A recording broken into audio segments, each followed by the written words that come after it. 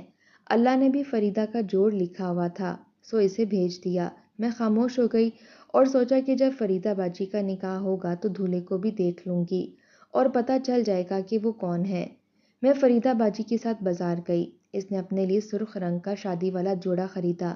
میں نے فریدہ باجی سے بھی اگلوانے کی کوشش کی کہ اس کا نکاح کس کے ساتھ ہو رہا ہے۔ وہ بولی کہ نسرین، تمہاری طرح مجھے بھی علم نہیں ہے۔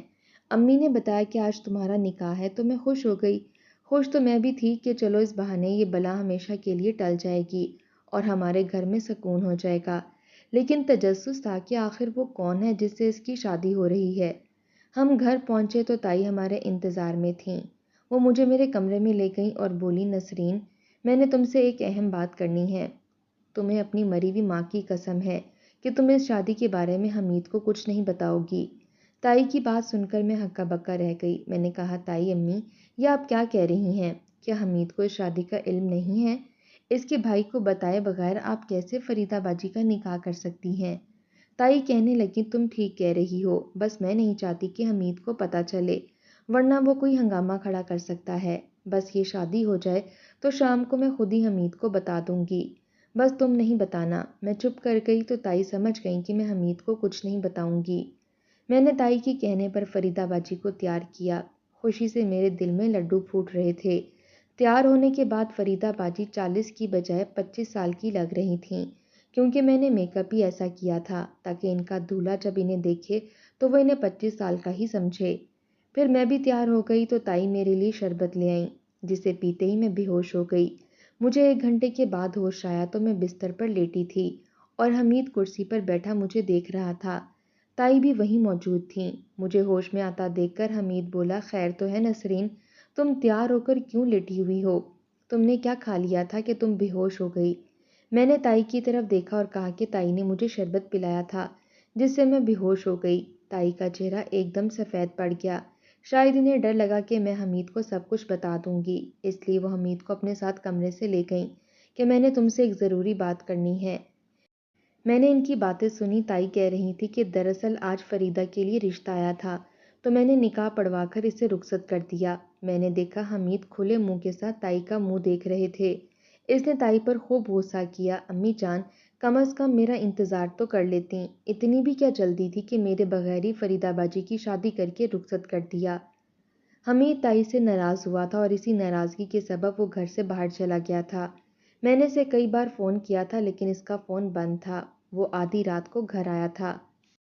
خیر، میں نے اسے سمجھایا کہ جو ہونا تھا وہ ہو چکا ہے، اب ناراض ہونے کا کوئی فائدہ نہیں ہے۔ حمید میری بات سمجھ گیا تھا۔ اگلے دن وہ کام پر چلا گیا تو میں نے تائی سے کہا، تائی امی، آپ نے فریدہ باجی کی اچانک شادی کر دی، چلیں آپ مجھے ان کے سسرال تو لے چلیں، میں دولہے کو دیکھنا چاہتی ہوں۔ میری بات سن کر تائی سیخ پا ہو گئی، کہنے لگیں، خبردار نسرین، اگر تم نے میری بیٹی کے سسرال جانے کا نام بھی لیا تو میں تمہیں برباد کر دوں گی۔ تائی کی بات سن کر میں ڈر گئی اور سوچنے لگی کہ پتہ نہیں تائی نے یہ بات کیوں کہی ہے۔ خیر، میں متجسس تھی اور یہ جاننا چاہتی تھی کہ آخر فریدہ باجی کی شادی کس سے ہوئی ہے۔ میں دولہا میاں کو دیکھنے کو بےتاب تھی لیکن تائی کی دھمکی کی وجہ سے مجبور تھی۔ دن گزرتے رہے اور ایک دن میں صبح سو کر کمرے سے باہر آئی تو میں نے تائی کو دیکھا وہ واٹس ایپ پر فریدہ باجی سے باتیں کر رہی تھیں۔ میں چپکے سے ان کے پیچھے کھڑی ہو گئی۔ اچانک میری نظر فریدہ باجی کے ساتھ کھڑے مرد پر پڑی تو میں دنگ رہ گئی۔ مجھے اپنی آنکھوں پر یقین نہیں آیا تھا۔ میں نے آنکھیں مسل کر دوبارہ دیکھا لیکن وہ حقیقت تھی۔ وہ کوئی اور نہیں بلکہ وہ میرے چھوٹے ماموں حسیب تھے۔ میں حیران اور جامد ہو گئی تھی۔ میں خاموشی سے کمرے میں گئی، چادر اوڑھی اور گھر سے نکل کر نانی کے گھر پہنچ گئی۔ بڑے ماموں بھی وہیں موجود تھے۔ مجھے دیکھتے ہی سب چونک پڑے۔ میرے بولنے سے پہلے ہی ماموں حسیب نے کہا کہ نسرین، میں جانتا ہوں تم یہاں کیوں آئی ہو، لیکن یہ سچ ہے، میں نے تمہاری کزن فریدہ سے شادی کی ہے۔ سب نے اس شادی پر اعتراض کیا تھا لیکن میں نے انہیں قائل کر لیا۔ اب کسی کو بھی اعتراض نہیں ہے۔ میں نے فریدہ سے اس لیے شادی کی ہے کیونکہ اس کی ماں اپنی بیٹی کی شادی کو لے کر پریشان تھیں۔ میں نے نبی پاک صلی اللہ علیہ وآلہ وسلم کی سنت مبارک پر عمل کرتے ہوئے اپنے سے بڑی عمر کی عورت سے شادی کر لی۔ مجھے اس پر کوئی شرمندگی نہیں ہے۔ دوسری بات یہ ہے کہ فریدہ کی شادی ہونے کے بعد تم بھی اپنے گھر میں خوش رہو گی۔ اسی لیے میرے کہنے پر اماں نے تمہاری تائی سے رشتہ مانگ لیا تھا اور تمہیں بتائے بغیر ہی شادی کر لی۔ ماموں کی بات سن کر میری آنکھوں سے آنسو آ گئے اور میں نے سر جھکا لیا۔ واقعی آج کے دور میں ایسے مرد بہت ہی کم ہیں جو اپنی عمر سے بڑی عورت سے شادی کرتے ہیں صرف اس لیے کہ یہ ہمارے نبی پاک صلی اللہ علیہ وآلہ وسلم کی سنت مبارکہ ہے۔